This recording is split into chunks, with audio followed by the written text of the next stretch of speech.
Boardroom, Chapter 21, Part B, 3997 BC, Chewy. As she stared out towards the canyon, the massive orange glow began to push over the canyon's edge. When the orb got about halfway over the horizon, a bright glare suddenly blinded her. She reflexively closed both eyes and then squinted in the direction of the glare. She walked forward at an angle in the direction of the glare. As she squinted in the now increasing light of the sun, she caught her breath. There, perched in a tree right at eye level, which was for her approximately 20 feet above the lush grass carpet, and not 6 feet from her pretty little nose, was the most beautiful creature she had ever seen. It shimmered in the morning light with colors of gold, silver, orange, green, blue, literally every color in the spectrum and maybe a few more. She couldn't believe her eyes. She quickly looked around, and seeing no one, she took a step forward and reached out to touch the back of the shimmering serpent lightly. It did not move. She had never seen such a beautiful serpent. There were hundreds of species of serpents, including many that flew high in the sky, but none like this. Occasionally Adam would take her up in their balloon to get a closer look at some of them and the birds, but she had never seen this serpent. She touched it gently again, but it still did not move. She noticed each of its 8 wings was a different color. Amazing, she thought. Why hadn't Adam told her about this magnificent creature before? Maybe he was going to surprise her with it. Her birthday would be soon, February 14. Today was the 1st of January. What a present. She would not let on to her dear husband that she knew about this wonderful pet. She wondered aloud, I wonder what your name is. She nearly jumped out of her skin when the creature said, Luke. She had staggered back a few paces all the while staring at her new pet.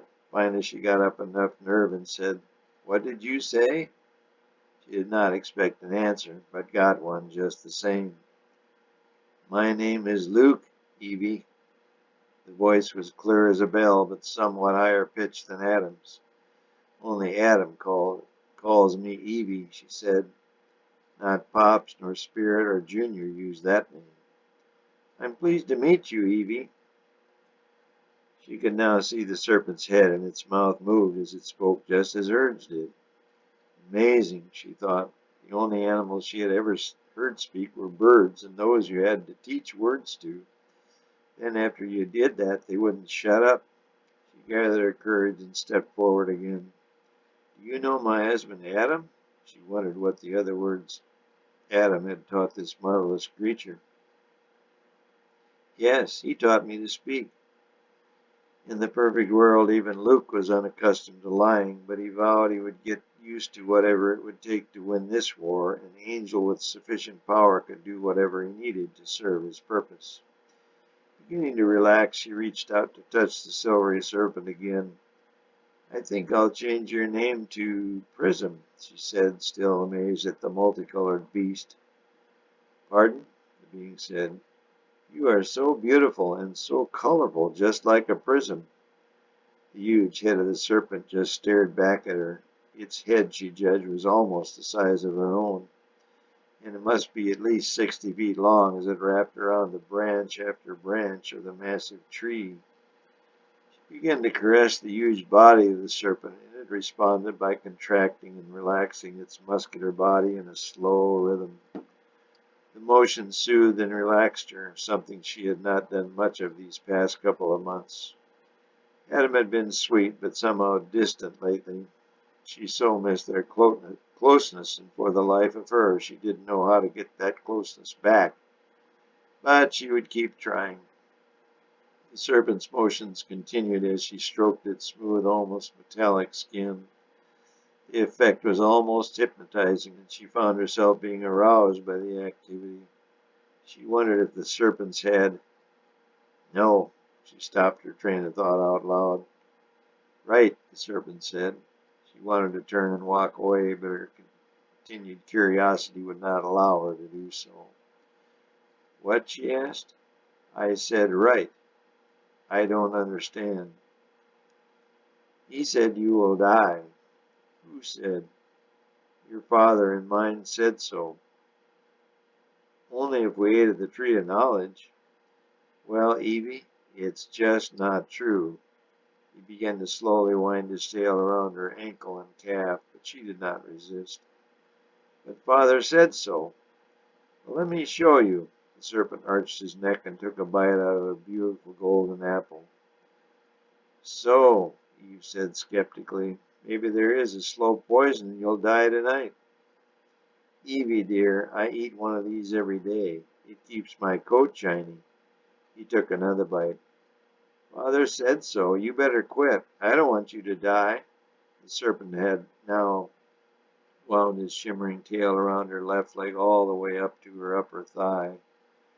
He gave the slightest of tugs, and she stepped closer to him. His body was warm, unlike the other serpents she had encountered. He finished the first apple and then took a bite out of another and held it in his jaws within a few inches of her full pink lips. It looked so delicious, and the aroma from his breath was incredibly sweet and pungent, like sweet clove and caramel. Go ahead, take a bite. They are so good. She stared at the golden orb. I just don't. It's okay, Evie. You won't die. You'll live forever. Luke began to slowly relax and contract his tail twined around her left leg. She was indeed the most spectacularly beautiful being he had ever seen, and he found himself being aroused by her charm. He half wanted to morph into a human form and take her, but he somehow resisted his own urges. Evie, I have seen beings die, but it wasn't from eating this apple. The thought of his precious dead son flashed through his mind. Fortunately, his prey did not hear the words. She was still enamored by the hypnotic apple. Still holding the golden orb in his jaws, he slowly eased the apple away from her. The calculated move worked. I think I'll... She reached for the apple with both hands. It was fully 2 feet in diameter, and to her surprise was quite heavy. Are you sure? He queried. Are you sure I won't? She asked. The large head of the serpent nodded in the affirmative. He had never wanted anything so much in her. She had never wanted anything so much in her short life. She drew it away from the serpent, but did not notice the 2 fang marks on its surface. Go ahead, Luke said softly.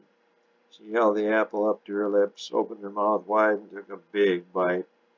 Her eyes twinkled with self-satisfaction as she chewed the sweetest, tastiest fruit she had ever eaten. She took another bite, then another. She couldn't believe how good it was. You were right, Luke. This apple is beyond wonderful. And look, I'm still alive. She took her left hand and began to stroke the serpent's tail, still wrapped around her thigh. She could never remember being so happy. Luke could barely contain himself and his elation, and the cheers resounding from bells and the boys and girls getting ready to do battle on the 3rd day of Battle of Heaven were audible in the morning garden air, but Eve did not notice. However, a few miles away from the noise, Adam stirred. He reached over, but Eve was not in bed. Rubbing his eyes, he called for her. He got up, but Eve was nowhere to be found. He headed out the back deck and stared over the vast scene before him. The view from his back deck was spectacular. The sun was now climbing in the sky, but even with his keen eyesight, he could not see Eve anywhere. He did notice their dog, Lassie, was staring to the north, and when she saw Adam, she began to whine softly. Where is Eve? Adam asked Lassie. She responded with more whining and went toward the door. Can you find her, girl? He asked. She let out a yelp, and the 2 took off. She led him north through some fairly heavy brush. As they worked their way north, a sick feeling welled in his stomach. What if something has happened to her? He said to Lassie. He would never forgive himself. He was supposed to protect her, yet his sleep was so deep he did not hear her get up. With what had happened recently, he could not allow her to be alone. Maybe there was another stranger, and this time he had harmed her, or worse. His heart sank deeper and deeper as he and Lassie plowed through the dense brush. Lassie seemed to lose the scent, but Adam kept pressing north.